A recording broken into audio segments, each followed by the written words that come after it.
All right, it leads me to introduce the last speaker for the session, Kathryn Daveson, who's an ex-Queenslander who's moved down to Canberra to work on antimicrobial resistance, and she'll talk on companion anti-human AMR dynamics. Thank you.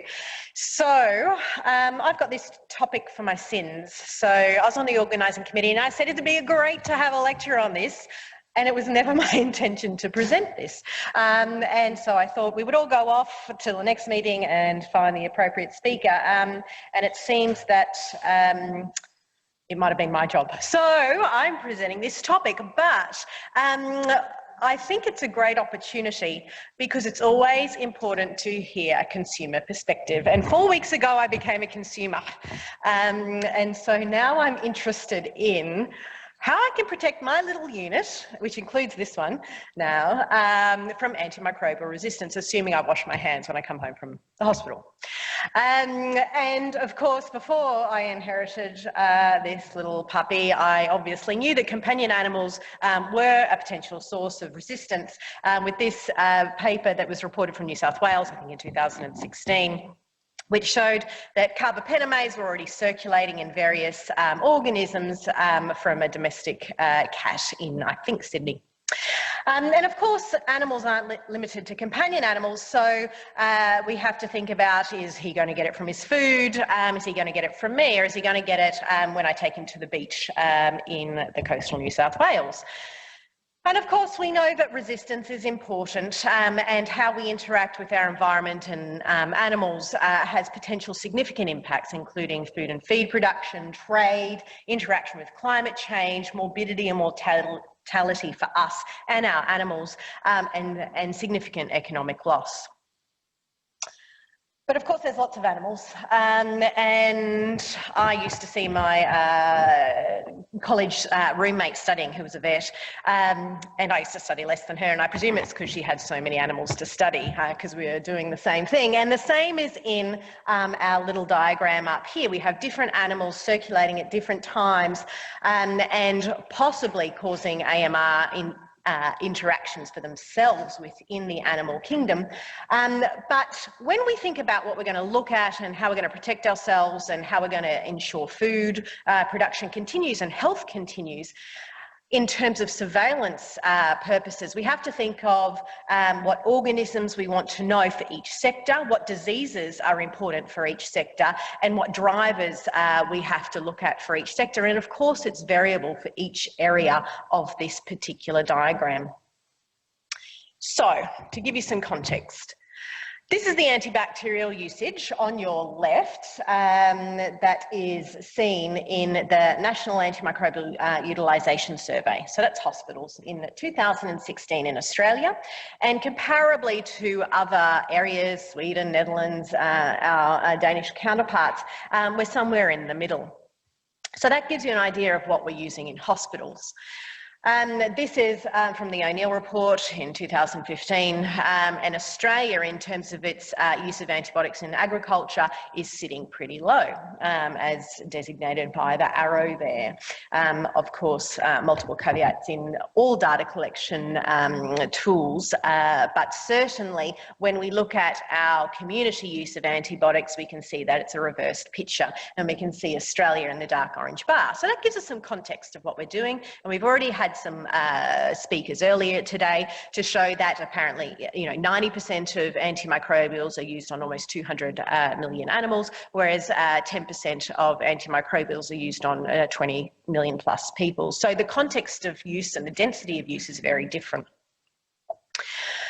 But to couch what we're going to talk about in the next coming slides, we need to sort of know what we're going to be talking about. And I just wanted to give some figures to let everyone in the room know where we are going to go. And this is actually what's going on with MRSA in humans at the moment. So this is the AGAR surveys, bloodstream infection surveys, which essentially started in 2013. Before that, it was not necessarily bloodstream isolates, that were surveyed. But generally, the thing I want you to take home is that this graph on the left is community-associated clones of MRSA that is circulating in our bloodstream infections. And this green bar here, which makes up about 3% or so of all Staph aureus bacteremias, is dominated by this clone called the Queensland clone. I've put the ST types up the top because we will refer to them in a second, and that's ST93. When we look at healthcare-associated clones of MRSA that happen in the community, so healthcare-associated clones onset in the community, when we see this green bar here of increasing proportions over time of about 4 to 5%, we're talking about this clone here called MRSA15. Not necessarily completely the same as ST22/4, but essentially for future slides, we'll call it the same thing. So what do we know? So MRSA has been looked at in Australian animals and veterinarians, and this is probably one of the more similar studies to our bloodstream surveillance studies, or perhaps our clinical studies. In this was actually clinical samples taken from essentially companion animals and a bit of livestock at the time. But around this time, and we saw the graphs around the same time from the AGAR surveys before, about 4% of the animals surveyed had MRSA, so clinical samples. And from cats and dogs, it was ST22. Okay, so we saw that one in the previous slide, and that is known to be fluoroquinolone resistant. We saw a bit of clonal complex 8 in horses, but none in livestock. And the assumption that they were all phylogenetically intermingled, so you couldn't say what came from where quite easily, so they couldn't really tease it apart.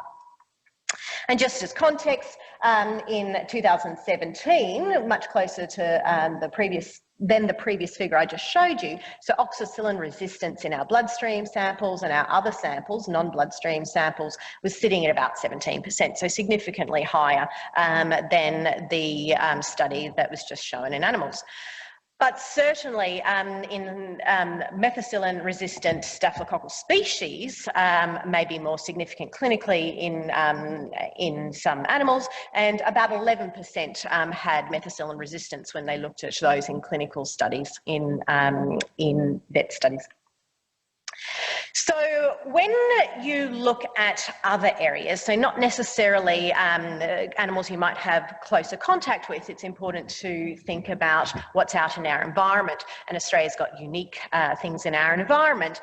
And we can see that camp dogs have been assessed. And so this is in Western Australia, in remote Western Australia. And for those who don't know, MRSA in remote Western Australia is extremely high. And these were samples, fecal and nasal samples from camp dogs, and only 2.6% of camp dogs had MRSA in their nasal passages. I just couldn't believe it. I was quite surprised. With a level of E. coli that was about extended spectrum cephalosporins resistant E. coli that was about probably the same as what was going on in Australia in humans at the time. Wallabies, when methicillin-resistant staphylococcal species were looked at, had about 7%. So free-ranging and captive wallabies still had a significant proportion of methicillin resistance at the same time. There is a MRSA called livestock-associated MRSA from clonal complex 398, and these slides are courtesy of Jeff Coombs. And the theory is that this particular clone descended from a human clone that went into animals. Animals were exposed to antibiotics, and so we have the ST398 clone, and it hasn't been causing much disease in the Australian population. But has been concerning overseas to some degree. And unfortunately, we have a few slides now about ST398 in the Australian setting. The first was to really see what was going on in commercial herds, and this is prior to 2014. And we had essentially 324 pigs, 5 commercial herds, and 1 feral herd around 2009 and 2010. Nasal swabs from MRSA, did a lot of sort of antibiotic susceptibility testing, MLST typing, various molecular analyses. And essentially the upshot is that MRSA was only isolated from 0.9% of all those pigs, okay? So not much. And all were from one herd, which was herd 4, and all were characterised as ST398. So it was present in some herds prior to 2014, but then an outbreak happened. And this is a report of an outbreak of ST93 and ST398 that was occurring in a piggery between humans and pigs and was published in 2015. So essentially there was an issue. There was a lot of pig workers who were getting skin and soft tissue infections, and there were 2 sites that were geographically separated, Farm A and Farm B, and there were about 42 individuals affected over a 3-year period, and the estimates were about $150,000 in lost productivity. And so ST93 was coming up as an issue, but we thought they thought 398 was circulating as well. And it was interesting, in the farm workers in Farm A and B had about the same amount of MRSA. The majority was ST93, the human type, but ST398 was also seen, whereas pigs had it much more commonly, and it was about 50-50, ST93 and ST398. And for those who don't know, ST398 is usually more antibiotic resistant, and ST time prior to these cases was considered much more susceptible. And when they did environmental sampling, 90% of MRSA was in, the shed samples had 90% MRSA, and other areas was about 50%. And you can see that in the pig shed, they got a smattering of everything. So human ST93 and the 398, and then 93 as you sort of went away from the pig shed. And those with greater prevalence of MRSA carriage had animal exposure compared to those without, not surprisingly. And there was a possible association with working in the farrowing sheds. So it was the first time that they could see that things were crossing. And you can see that depending on the ST type, the number of hours worked increased the risk differently. And presumably that was because where they were getting exposed. Okay, and so they thought really that ST93 was going into the animals, the genes were exchanging and then coming back with a more antibiotic resistant ST93. But interestingly, the first linezolid resistant MRSA was isolated from that sample as well, which was prior to 2015. E. coli. So I'm not going to really go into Salmonella, Campylobacter and things, but what I am going to touch on is a lot of these papers that have now been published, which have formed a lot of the reports that Lee was talking about in the session before. And so this is one that was looking at meat chickens. I don't know if Kylie's in the audience. Is Kylie in the audience? Yeah, Kylie's in the audience, one of the authors. And essentially this is 20 abattoir plants, 7 companies, and apparently these companies, you know, consisted of about 95% of Australian chicken meat producers in 2016. 200 fecal samples. They looked for E. coli, Salmonella. They used ECOFS, so probably more, you know, strict than we do in antimicrobial susceptibility testing in how we present data. They looked at the antibiotics that things were resistant to and Salmonella serotypes. But essentially, the take-home message is there wasn't much to find in terms of comparative resistance that we see in humans. And it's important to note that nearly all the chicken we consume actually comes from Australia. New Zealand imports a little bit, but because of the regulatory environment, it's really quite hard to import chicken. And so most of what we're eating at that time, based on the surveillance we can see, is relatively antimicrobial susceptible. They also looked at pigs during this time as part of these surveillance programs that have been up and running. And in 2015, 201 slaughter-age pigs, 19 farms in the abattoir setting, fecal contents, the usual bits and pieces we talked about before. And again, not much to see there. CFT is the cephalosporin of interest. But the thing that we can see is that even though fluoroquinolones are restricted in food-producing animals, we can see about 1% of isolates were ciprofloxacin resistant, which, you know, is concerning, but of course not as concerning as human or companion animal studies at the moment. Salmonella infections from Australian livestock, essentially, again, nothing to see, pretty susceptible to critical antimicrobials, which again is comforting. But when we start to look at clinical samples, then it gets a bit more complex. All of the studies previously before were nasal samples, fecal samples, so it was all surveillance in colonisations, whereas this particular study was from vet diagnostic labs, so clinical samples of E. coli, similar analysis, and the extended spectrum cephalosporin resistance started to increase, although much below what the humans are actually seeing in Australia, and fluoroquinolone resistance was at a relatively low level. But essentially what was sampling was what's going on in Australia in humans as well. So I know we're at time, but I started late, so I'm going to take another 5 minutes.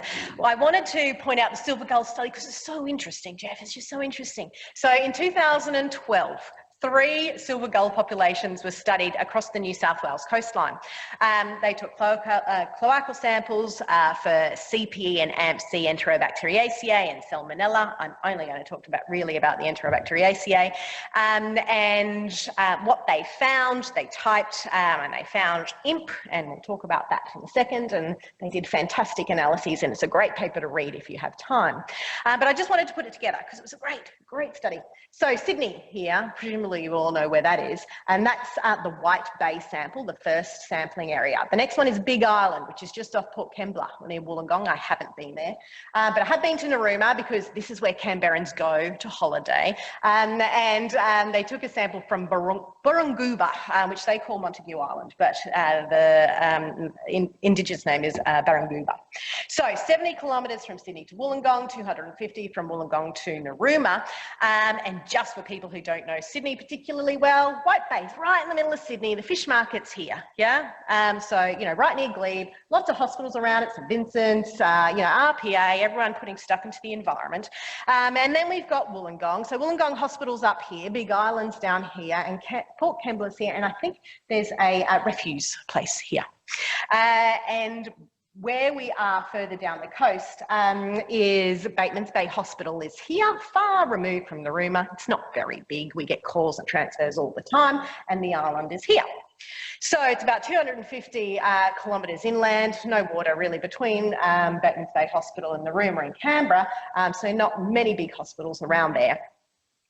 And around that time, sorry, this is just slightly wrong, around 2012 when this study was being done, we'd already had outbreaks in New South Wales in 2008 that were being analysed in the literature. We had MBLs arriving in Australia, and in AGAR at that time we started to see CPE in hospital settings of about 0.3%. So, Sydney, they fed at fish markets, suburban areas, urban runoff, Port Kembla, human refuse. Apparently they sampled the gullets, and 85% of the contents that came out were human refuse. And in Narooma, they ate worms, fish crustaceans and insects. So, where do you think they found the imps? These are the imps they found on your right-hand side. So susceptibility to meropenem really cuts off about here. They found it with the silver gulls feeding on the human refuse and nowhere else. You'd expect to find it in Sydney, wouldn't you? But they didn't. They found it in the human refuse. And so it shows, I believe, that the areas they were feeding off was essentially human waste. 72% of the E. coli, the Enterobacteriaceae they found had CPE, which was extremely concerning. And they found some other things, which you can read about in the details. And that's the White Gully Waste Resource Recovery Centre, which apparently is where they feed. And they've looked at it all across Australia, and the seagulls have significant frequency of positive swabs with fluoroquinolone resistance and ceftriaxone. And there was only one CRE isolated in this particular sample, which was after the sample, which was from Victoria, and which is an OXA48. They sampled the same place and they couldn't find the imp, so really interesting as well. we're nearly out of time. But what I just wanted to highlight is within the samples we could find that are more recent, what critical antimicrobial resistances are we seeing? Well, we're seeing the IMP4s in the silver gulls. We've seen the linezolid resistant MRSA in MRSA samples, and in some of the enterococcal studies, which I haven't had time to go through, there has been at least, I think, one linezolid resistant enterococcus isolated from an Australian chicken survey. So the critical antimicrobial resistance are out there. They're also in humans, and I guess this is the time to see where they're going to come from and produce a magnitude of concern in the future. So who's the bad shrimp, and where do I have to protect my dog from? Well, I think from what we've seen in lectures earlier today and a little bit of evidence I've shown you, essentially I'm the bad shrimp, and my dog's vet may be the bad shrimp, and probably it depends which beach I'm going to take him to protect him against other critical antimicrobial resistance. But I think what we can take home from this is that companion animals and human treatment regimens are affecting what we're seeing in our society at the moment, and food production generally, although needs to have continual surveillance, is less of a problem than it may be in other countries. And of course, we're heading towards a One Health surveillance framework, and this is the WHO framework, and it's complex. And it's going to get more complex because we've got to work out which organisms to survey, we've got to work out how much burden of disease they're going to produce, what's resistant mechanisms within those organisms we care about, what populations we're trying to prevent this in, and the larger impact on our society, not only in antimicrobial resistance, but in terms of trade, economics, and food sustainability. So it's a wicked problem, but as a consumer, I'm relatively happy if I buy his food from Australia. It's a-okay. Anyway, thanks.